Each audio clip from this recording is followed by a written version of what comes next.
So I was born in September 1949. Confederation had come some months previous to that. I grew up in Stephenville on the west coast of the island, and I can see why there was a fight, you know, and even those, I think, when it went in terms of Confederation with Canada, when that won by a very thin margin, I still think, you know, in some people's mind, there was still maybe a bit of regret, you know, to have gone from a self-governing dominion to one of 10, and, you know, a very small part of 10 in a sense. There had to be some regret about whether or not we could have done it better. But I think what veered a lot of people towards Confederation was the fact that they remembered what it was like under responsible government. You know, the referendum said Confederation with Canada or responsible government, as it was in 1933, you know, before we lost self-government. And you know, in 1933, if you lived in Outport, Newfoundland, you were more likely not very well off. You didn't have the benefits that you had if you lived in St. John's. The further you were away from St. John's, the probably less amenities that you had, services in terms of education, in terms of medical services and so on. So, you know, I can really see why there was that thrust towards Confederation.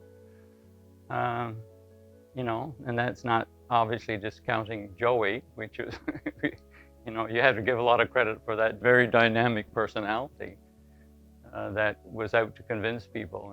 And you know, he had been the voice of Newfoundland as the barrelman on the radio, so people knew him. You know, he wasn't an unknown figure. So all in all, the decision was made, and personally, I think we're better off for it. From a personal perspective, it did our family, I think, a lot of good.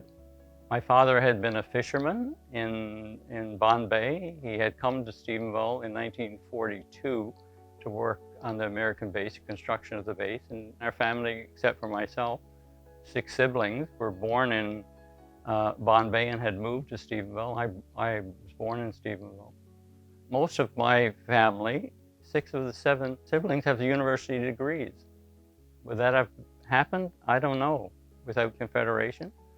And I think one of the best things, and the best thing I think that Joey ever did, was to create Memorial University of Newfoundland. That had been Memorial College up to that point.